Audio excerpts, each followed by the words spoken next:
அன்பராமே சுவை பார்த்து கொண்டு இன்பமாக அவர் பாதையோடு. அன்பராமே சுவை பார்த்து கொண்டு இன்பமாக அவர் பாதையோடு. தாமே வழியும் சத்தியமும் ஜீவனுமே, தாமே வழியும் சத்தியமும் ஜீவனுமே. எங்கள் அன்பும் இறக்கும் நிறைந்த எங்கள் நல்ல பிதாவே, என் நன்றியோடு கூடமை துதிக்கிறோம். இப்பொழுதும் கத்தாவே, நாங்கள் வேதத்திலிருந்து தியானிக்க இருக்கிற வேத வார்த்தைகளை கத்தாவே ஒவ்வொருவருக்கும் நீர் ஆசீர்வாதமாக்கி தரும்படிக்கு நாங்கள் ஜெபிக்கிறோம். தொடர்ந்து உடைய வார்த்தையை தந்து எங்களை பலப்படுத்தும். இயேசு கிறிஸ்துவின் நாமத்தில் ஜெபிக்கிறோம் நல்ல பிதாவே, ஆமேன் ஆமேன். யோவான் 10ஆம் அதிகாரம் 10வது வசனத்தை வாசிக்கும் பொழுது கர்த்தருடைய வார்த்தை சொல்கிறது, திருடன் திருடவும் கொல்லவும் அழிக்கவும் அன்றி வேறொன்றுக்கும் வரான், நானோ அவைகளுக்கு ஜீவன் உண்டாயிருக்கவும் அந்த ஜீவன் பரிபூர்ணப்படவும் வந்தேன். ஆண்டவராகிய இயேசு கிறிஸ்து பாருங்கள், பிசாசு ஜீவனை எடுக்க வருகிறான், ஆண்டவராகிய இயேசு கிறிஸ்து ஜீவனை கொடுக்க வருகிறார். இந்த வசனத்தை அப்படியே வெளிப்படுத்தக்கூடிய ஒரு சம்பவம், பிசாசுடைய செயல் ஆண்டவருடைய செயல் இணைந்த ஒரு சம்பவத்தை லூக்கா 10ஆம் அதிகாரத்தில் நம்ம பார்க்குறோம். 30வது வசனத்திலேருந்து நீங்கள் படிக்கும்போது உங்களுக்கு தெரியும். எருசலேம்லேருந்து ஒருத்தன் எரிகோவுக்கு போகிறான். அப்படி போகிற வழியில் அவன் கள்ளர் கையிலே அகப்படுகிறான். கள்ளர் அவனை என்ன செய்கிறார்கள், அவனிடத்தில் இருக்கிற எல்லா நற்பொருள்களையும் உரிந்து கொள்கிறார்கள். அவனுடைய வஸ்திரத்தை உரிந்து கொள்கிறான். அவனை குற்றுயிராய் விட்டு கடந்து போகிறான் என்பதாக பார்க்கிறோம். இதுதான் பிசாசுடைய வேலை. உன்னுடைய ஜெப வாழ்க்கையை திருடுதல், உன்னுடைய உபவாசத்தை திருடுதல், நீ தேவனுக்காய் செய்கிற காரியங்கள் ஊழியங்களை திருடுதல், இதுதான் பிசாசுடைய வேலை. நம்ம இடம் கொடுத்தா அவன் இப்படிப்பட்ட கிரியைகளை எல்லாம் அவன் செய்வான். ஆனால் அங்கே பாருங்கள், ஆண்டவராகி கர்த்தர் என்ன செய்கிறார் பாருங்கள். அப்பொழுது ஒரு சிலர் வந்தாங்க, ஹெல்ப் பண்ணாமல் போயிட்டாங்க. அதுக்கப்புறம் ஒரு நல்ல சமாரியன் ஒருத்தர் அந்த இடத்துல வர்றார். சமாரியன் அவனை கண்ட பொழுது 33லேருந்து 35 வசனங்களை நீங்கள் பார்க்கலாம். சமாரியன் அவனை கண்ட பொழுது, இந்த லூக்கா 10 33லேருந்து 35, அவனை கண்டு மனதுருகி கிட்ட வந்து மனதுருகி அவனுடைய காயங்களில் எண்ணெயும் திராட்சை ரசமும் வார்த்து அவனை கட்டி சத்திரத்துக்கு கொண்டு போனான் அப்படிங்கிறத பார்க்கிறோம். நம்ம அங்கே பார்த்தீங்கன்னா எசேக்கியேலில் வாசிக்கும் பொழுது கூட ஆண்டவராகிய கர்த்தர் என்ன சொல்கிறாரு பாருங்க, குற்றூராய் கிடக்கிற நம்மளை கர்த்தர் என்ன செய்கிறாராம், பிழைத்திரு என்று சொல்கிறாராம். எசேக்கியேல் புஸ்தகம் 16ஆம் அதிகாரத்தில் நீங்கள் பார்த்தீங்கன்னா, நான் உன் அருகே கடந்து போன போது மிதிக்கப்படுவதற்கு ஏதுவாய் நீ உன் இரத்தத்திலே கிடக்கிறதை கண்டு ஆண்டவர் என்ன சொல்கிறாராம், பிழைத்திரு என்றேன். ஆண்டவராகிய கர்த்தர் நம்மளை பிழைக்க வைக்கிறவர் என்பதாக நம்ம பார்க்கிறோம். அப்போ அந்த ஜீவனை கொடுக்கவும் அந்த ஜீவன் பரிபூர்ணப்படவும் வந்தேன் அப்படின்னாரு ஆண்டவர். அப்போ இன்னைக்கு நம்ம பார்க்குற ஒரு காரியம் என்ன அப்படின்னா, ஜீவன், பரிபூர்ண ஜீவன், நித்திய ஜீவன். இதைத்தான் நாம் தியானிக்க போகிறோம். ஜீவன் உங்களுக்கு தெரியும். குற்றுயிராய் கிடக்கிற அவனுக்கு அவர் என்ன செய்தாராம் பாருங்க, அவன் காயங்களை எல்லாம் கட்டுகிறார். அந்த அடிபட்டு கிடக்கிறவனுடைய காயத்தை சமாரியன் கட்டுகிறான். அதில் திராட்சை ரசம் வார்க்கிறான், அது இயேசுவின் ரத்தத்தை குறிக்கிறது. எண்ணெயை வார்க்கிறான், அது பரிசுத்த ஆவியை குறிக்கிறது. அதை கட்டுகிறான், அது ஆவியினுடைய அந்த கட்டு, அந்த ஐக்கியத்தை குறிக்கிறது. அதுக்கப்புறம் அவனை சத்திரத்திற்கு, இல்லைன்னா ஒரு சபை என்று வைத்துக்கொள்ளலாம், அங்கே இருந்து அவன் காயங்கள் ஆறுவதற்காக அந்த இடத்துல வைக்கிறான். அவனுக்காக நிறைய செலவு பண்ணுறான். பைபிளில் பவுல் அப்படித்தான் சொல்கிறார், ஆத்துமாக்கு அவர் செலவு பண்ணவும் செலவு பண்ணப்படவும் விரும்புகிறேன். அப்போ கொஞ்ச நாள் அங்கே இருக்கிறாப்புல. அதுக்கப்புறம் அவருக்கு வேலை இருக்குது. சத்தத்தான் கையில் பணத்தை கொடுத்து இவனை பராமரித்துக்கொள், அதிகமாக செலவழித்தா ஒரு ஆத்துமாவுக்காக எவ்வளவு பிரயாசம் எடுக்கிறத நம்ம பார்க்குறோம். அந்த நல்ல சமாரியன் அதான் ஆண்டவர் ஜீவனை கொடுக்கவும் அந்த ஜீவன் பரிபூர்ணப்படவும் வந்தேன் என்று கர்த்தர் சொன்னார். ஆத்துமாவுடைய விலை மதிப்பு மிக்கது. அதனால தான் அந்த ஆத்துமாவுக்காக பிசாசு அதை வேட்டையாட வேண்டும் என்று பார்க்கிறான். தேவனாகிய கர்த்தர் அதை ரட்சிக்க வேண்டும் என்று விரும்புகிறார். அது ஆத்மாவுடைய விலை மதிக்க முடியாத ஒன்றாக காணப்படுகிறது. அப்போ நம்ம ஜீவனை பெற்றுக்கொண்டோம், நம்ம ரட்சிக்கப்பட்டோம், நம்முடைய காயம் கட்டப்பட்டோம், நம்ம இப்போ உயிர்ப்பிக்கப்பட்டு எழுப்பப்பட்டிருக்கிறோம், ஆண்டவரோட உடன்படிக்கை பண்ணியிருக்கிறோம், அபிஷேகிக்கப்பட்டிருக்கிறோம், இன்னைக்கு கர்த்தரோடு கூட நம்ம இருக்கிறோம். அடுத்து இந்த ஜீவன் எப்படி பரிபூர்ணப்படும் நமக்குள்ள அப்படின்னு சொல்லி பார்த்தீங்க அப்படின்னா, தேவனுடைய வார்த்தையினாலே இந்த ஜீவன் நமக்குள்ளே பரிபூர்ணப்படுகிறது. யோவான் 6:63 சொன்னார், நான் பேசுகிற வார்த்தையெல்லாம் ஆவியாயின் ஜீவனாக இருக்கிறது அப்படின்னு சொன்னார். ஆவியும் ஜீவனும் அதற்குள் இருக்குது அப்படின்னு கர்த்தர் சொன்னதை நம்ம பார்க்கிறோம். யோவான் 5:39 கூட ஆண்டவராகிய கர்த்தர் என்ன சொல்றாரு பாருங்கள், வேத வாக்கியங்களை ஆராய்ந்து பாருங்கள், அதனால் உங்களுக்கு நித்திய ஜீவன் உண்டு என்று எண்ணுகிறீர்களே. அப்ப நித்திய ஜீவனுக்கு நேராக நம்மை நடத்தக்கூடியது எது? இயேசுவை குறித்து அறிந்து கொள்வதற்கு நம்மை செய்வது எது? தேவனுடைய வார்த்தை. அந்த ஜீவன் பரிபூர்ணப்படுவதற்கு தேவனுடைய வார்த்தை நமக்கு என்ன செய்கிறது? உதவி செய்கிறது என்பதாக நம்ம பார்க்கிறோம். அப்ப நீங்க வார்த்தையினால நிறைந்திருக்கணும், வார்த்தையை அதிகமா படிக்கணும். எந்த செய்தித்தாளையோ நியூஸையோ பார்க்கறதுக்கு முன்னாடி என்ன செய்யணும்? தேவனுடைய வார்த்தையை நீங்கள் படிச்சிங்க அப்படின்னா அது உங்களுக்குள் ஜீவனை உருவாக்கும். That is life. The word of God is life. அடுத்து பாருங்க, கர்த்தருடைய ஆவியானவர், பரிசுத்த ஆவியானவர், ஜீவனை உடைய ஆவியானவர்.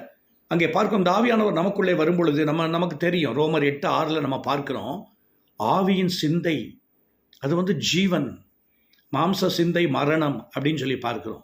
அப்ப ஆவியானவர் நமக்குள்ளே என்ன செய்கிறார்? ஜீவனை கொண்டு வருகிறார். ஆவிக்குரிய சிந்தையை உடையவன் அவன் ஜீவனை உடையவனாக இருக்க, அந்த ஜீவன் பரிபூர்ணத்துக்கு நேராக என்ன செய்கிறது? நம்மை நடத்துகிறது என்பதாக வேத புஸ்தகத்தில் நம்ம பார்க்கிறோம். இன்னும் வேதத்தில் படிச்சிங்க அப்படின்னா ரோமர் 5:17 வாசிக்கும் பொழுது அங்கே நம்ம பார்க்கிறோம், இயேசு கிறிஸ்துவினால் நமக்குள் என்ன செய்தான்? ஜீவன் உருவாக்குறது. கிறிஸ்து நமக்குள் இருக்கும் பொழுது நமக்குள்ளே ஜீவன், அவர்தான் ஜீவ அப்பம், அவர்தான் என்னது? ஜீவ தண்ணீரும் அவர்தான். ஸோ அவர் நமக்குள்ளே இருக்கும் பொழுது நமக்குள்ளே இந்த ஜீவன் என்ன செய்து? பரிபூர்ணப்படுகிறது என்பதாக நம்ம பார்க்கிறோம். அது மாத்திரமல்ல பிரியமானவர்களே, ஆண்டவராகிய கர்த்தர் நமக்கு ஜீவ மார்க்கத்தை காண்பித்திருக்கிறார். சங்கீதங்களின் புஸ்தகம் 16ஆம் அதிகாரம் 11வது வசனத்திலே பார்க்கும் பொழுது, ஜீவ மார்க்கத்தை எனக்கு தெரிய பண்ணினீர். ஆண்டவராகிய இயேசு கிறிஸ்து ஒரு மதத்தை ஸ்தாபிக்க வரவில்லை, ஒரு மார்க்கத்தை காண்பிக்க வந்தார். அந்த மார்க்கத்திலே நாம் கடந்து போகிறோம். ஸோ அப்போ இந்த ஜீவன் இன்னும் தொடர்ந்து பெறுவதற்கு அதைத்தான் நம்ம பைபிளில் பார்க்கிறோம். சகோதரர்கள் ஒருமித்து வாசம் பண்ணுவது அவசியமாக இருக்கிறது. ஏன்னா அந்த 133ஆம் சங்கீதத்தை நீங்கள் படிச்சிருப்பீங்க. அங்கே அந்த சகோதரர்கள் ஒருமித்து வாசம் பண்ணுறது எத்தனை நன்மையும் எத்தனை இன்பமாக இருக்குது. ஆரோனுடைய சிரசில் ஊற்றப்பட்ட எண்ணெய், ஏர்மோன் மேலே சீயோன் பருவத்தின் மேலே இருக்கிற பனி, மழையை போல வேகமாய் பெய்யறதில்ல பனி. எண்ணெய் பாருங்கள், தண்ணி மாதிரி கடகடன்னு ஓடுறதில்ல, மெதுவாக இறங்கும் தலையில். பனியும் அப்படி தான், பூவை போல பனி என்ன செய்யும்? மரங்களின் மேல் அப்படி விழுகிறத நீங்கள் பார்க்க முடியும். ஸோ பார்த்தீங்கன்னா இப்படி இனிமையானது தேவனுடைய சமூகம், அந்த சகோதரர்கள் ஒருமித்து வாசம் பண்ணுவது அப்படிங்கிறத பார்க்குறோம். கீழே என்ன வாசிக்கிறோம் பாருங்கள், அங்கே கர்த்தர் ஆசீர்வாதத்தையும் ஜீவனையும் கட்டளையிடுகிறார். அதனால தான் பைபிளில் பார்க்கணும், எபிரேயர் 10:25 சிலர் சபை கூடுதலை விட்டு விடுகிறது போல நீங்கள் விட்டு விடாமல். சபை என்பது கட்டடம் அல்ல, ஆத்துமாக்களின் சங்கமம். அப்போ சகோதரர்களாக இணைந்து நீங்கள் காணப்படும் பொழுது அங்கே கர்த்தர் ஆசீர்வாதத்தையும் ஜீவனையும் கட்டளையிடுகிறார். இந்த ஜீவன் உங்களுக்குள்ளே பரிபூர்ணப்பட வேண்டும். முதல்ல கர்த்தர் ஜீவனை கொடுத்திருக்கிறார், அடுத்து இந்த ஜீவன் நமக்குள்ளே பரிபூர்ணப்பட வேண்டும். நான் ஏற்கனவே சொல்லுவதுண்டு, இயேசுதான் வழி, இயேசுதான் வாசல் வழியாக பிரவேசிக்கும் பொழுது ஆண்டவர் தான் வழி. அந்த வழியில் போனால் கர்த்தர் கொடுக்கிற சத்தியத்தை நாம் பெற்றுக்கொள்கிறோம். அந்த சத்தியத்திலே நாம் நிலைத்திருக்கும் பொழுது ஜீவனுக்குள் நாம் பிரவேசிக்கிறோம் என்பதாக நம்ம பார்க்கிறோம். ஸோ இப்போ அங்கே பார்த்தீங்கன்னா நம்ம இந்த ஐக்கியம் நமக்கு ரொம்ப ரொம்ப முக்கியமானது என்பதை நம்ம பார்க்கிறோம். அப்போ அந்த ஐக்கியத்துக்குள்ளே நம்ம என்ன செய்யணும்? காணப்பட வேண்டும் அப்படிங்கிறத நம்ம பார்க்கிறோம். இது நமக்குள்ள ஜீவனை உண்டாக்குகிறது. அடுத்ததாக பாருங்கள், கடைசியில் நம்ம பார்க்கும் பொழுது ஆண்டவராய் கர்த்தர் என்ன சொல்கிறார்? நித்திய ஜீவன். 1 யோவான் 2:25 அங்கே நம்ம பார்க்கும்போது நம்ம வாசிக்கிறோம், என்ன பார்க்குறோம்? நித்திய ஜீவனை அளிப்பேன் என்பதே அவர் நமக்கு செய்த வாக்கு தத்தம். அப்போ இந்த நித்திய ஜீவனை நம்ம இழந்துடக்கூடாது. பேக்ஸ்லைட் ஆகி போயிட்டோம் அப்படின்னா நம்ம என்ன செஞ்சுருவோம்? அந்த நித்திய ஜீவனை இழந்து விடுவோம். அப்படி இழந்து விடக்கூடாது. யோவான் 3:16 உங்கள் எல்லாருக்கும் தெரியும். தேவன் தம்முடைய ஒரே பேரான குமாரனை நமக்காய் கொடுத்ததினுடைய நோக்கம் என்ன அப்படின்னா, நம்ம கெட்டு போகாமல் நித்திய ஜீவனை அடையும்படிக்கு அவரை தந்துள்ளார். நம்ம கெட்டு போகாமல் நித்திய ஜீவனை அடைந்து தேவனுடைய ராஜ்யத்தை சுதந்திரித்து கொண்டு அதில் என்றென்றைக்கும் இருக்க வேண்டும் என்பது தேவனுடைய சித்தமாக இருக்கிறது. யோவான் 20 கூட நீங்கள் பார்த்தீங்க அப்படின்னா 30-31, இந்த புஸ்தகத்தில் எழுதிராத வேறு அநேக அற்புதங்களையும் இயேசு தம்முடைய சீஷர்களுக்கு முன்பாக செய்தார். அநேக அற்புதங்களையும் அடையாளங்களையும் தம்முடைய சீஷர்களுக்கு முன்னாடி செஞ்சார். அந்த பைபிளில் எழுதப்படாத இன்னும் ஏராளமான அற்புத அடையாளங்கள்லாம் செய்யப்பட்டது. ஏன் ஆண்டவர் இப்படி செய்ய வேண்டும்? Why God should confirm His word through signs, miracles and wonders? காரணம் என்ன? இயேசு தேவனுடைய குமாரனாகிய கிறிஸ்து என்று நீங்கள் விசுவாசிக்கும்படியாகவும், விசுவாசித்து அவருடைய நாமத்தினாலே நித்திய ஜீவனை அடையும்படியாகவும் இவைகள் எழுதப்பட்டிருக்கிறது. பார்த்தீங்களா? அப்போ இந்த அற்புதங்கள், அடையாளங்கள், இந்த வார்த்தைகள், வசனங்கள் எல்லாம் என்ன செய்கிறது பாருங்கள். இயேசு தேவனுடைய குமாரன் என்று நீங்கள் விசுவாசித்து அவரை ஏற்றுக்கொள்ளும் பொழுது அவருடைய நாமத்தினாலே நீங்கள் நித்திய ஜீவனை அடையும்படிக்கு என்ன செய்கிறது? இவைகள் உங்களுக்கு என்ன செய்யுது? உதவி செய்கிறது. இவைகள் எழுதப்பட்டது அதற்காகத்தான் என்பதாக நம்ம பார்க்கிறோம். ஆண்டவராக இயேசு கிறிஸ்து சொன்னார், நான் தான் உயிர்த்தெழுதல், நான் தான் ஜீவன் என்று ஆண்டவராய் கர்த்தர் சொன்னார். அவர்தான் உயிர்த்தெழுதல், அவர்தான் ஜீவன். அப்போ இன்றைக்கு ஜீவனை பெற்றிருக்கிற நீங்கள், பரிபூர்ண ஜீவனை நோக்கி நகர்ந்து கொண்டிருக்கிற நாம், அங்கே பாருங்கள், அதே மாதிரி நித்திய ஜீவனை சுதந்தரித்துக் கொள்வோம் என்ற விசுவாசத்தோடு முன்னேறி சென்று கொண்டிருக்கிறோம். ஒரு நாளிலே தேவனாகிய கர்த்தர் நமக்கு அதை தேவனுடைய ராஜ்யத்திலே போகும்பொழுது நித்திய ஜீவனை கர்த்தர் என்ன செய்வார்? நமக்கு கொடுப்பார் என்பதாக பார்க்கிறோம். ஜீவ விருட்சத்தின் கனி, சுடரொளி பட்டயத்தினால் மூடப்பட்டிருக்கிற, அடைக்கப்பட்டிருக்கிற அந்த சுடரொளி பட்டயத்தை எல்லாம் கர்த்தரை நீக்கிட்டு அந்த கனியை, ஜீவ விருட்சத்தின் கனியை புசிக்கும்படிக்கு தேவன் நமக்கு அருள் புரிவார். த ட்ரீ ஆஃப் லைஃப், அதை புசிக்கும் ஜெயங்கொள்கிறவனுக்கு அதை கர்த்தர் செய்கிறார். அப்போ அந்த ஜீவனுக்குள் நாம் பிரவேசிக்கிறோம். அது மாத்திரமல்ல பிரியமானவர்களே, நாம் ரட்சிக்கப்பட்டோம். நம்ம பக்கத்தில் இருக்கிற நண்பனை பார்க்கணும். உன்னை நீ சிநேகிக்கிறது போல உன் அயலானை நீ சிநேகிக்கணும் அப்படின்னு ஆண்டவர் சொல்லியிருக்கிறார். அதுக்கு ஒரே ஒரு வசனம், ஆதியாகமம் 45:6 யோசேப்புடைய சகோதரர்களெல்லாம் அவரிடத்துல வரும் பொழுது ஏதோ ஒரு பழி வாங்கி விடுவாரோ என்று பயந்து கொண்டிருந்தார்கள். யோசேப்பு சொன்னார், அநேக ஜனங்களுக்கு, ஆதியாகமம் 45:6 பார்த்தீங்க அப்படின்னா அவர் சொல்கிறாரு பாருங்கள், அநேக ஜனங்களுக்கு ஜீவரட்சண்யம் செய்யும்படியாக ஆண்டவராகிய கர்த்தர் என்னை உங்களுக்கு முன்னமே என்ன செய்தார்? இந்த எய்த்துக்குள் அனுப்பினார். அவங்க சொன்னாங்க, ஐயோ நம்ம இப்படி இது வித்துட்டோமே, இப்படி பண்ணிட்டோமே அப்படின்னு. அப்படி இல்லை, அவர் என்ன சொல்கிறாரு பாருங்கள், 5:5 அவர் சொல்கிறாரு, என்னை இவ்விடத்திற்கு இவ்விடத்தில் வரும்படிக்கு விற்று போட்டதினால் நீங்கள் சஞ்சலப்பட வேண்டாம், அது உங்களுக்கு விசனமாக இருக்கவும் வேண்டாம். ஜீவரட்சண்யம் செய்யும்படிக்கு தேவன் என்னை உங்களுக்கு முன்னே அனுப்பினார். பார்த்தீங்களா? நன்மையை தீமையாக மாற்றிட்டார். ஜீவரட்சண்யம் செய்யும்படியாக, அநேக உயிர்களை ரட்சிக்கும்படியாக என்னை உங்களுக்கு முன்னாடி கர்த்தர் அனுப்பினார் அப்படிங்கிறாப்புல. அவர் தன்னுடைய வீட்டுக்கு பிரயோஜனமாக இருந்தார், கானானிய மக்களுக்கு அவர் பிரயோஜனமாக இருந்தார், எகிப்தின் மக்களுக்கு பிரயோஜனமாக இருந்தார், இஸ்ரவேலருக்கும் அவர் என்ன செய்தார்? பிரயோஜனமாக இருக்கிறத நம்ம பார்க்கிறோம். ஸோ அப்போ இன்னைக்கு நாம் செய்ய வேண்டிய ஒரு காரியம் என்ன? நான் ஜீவனை பெற்றிருக்கிறேன், அந்த ஜீவன் பரிபூர்ணப்படுவதற்கு நான் முயற்சி பண்ணணும். தேவபக்திக்கு ஏதுவாக முயற்சி பண்ணு அப்படின்னு போட்டிருக்கு இல்லையா?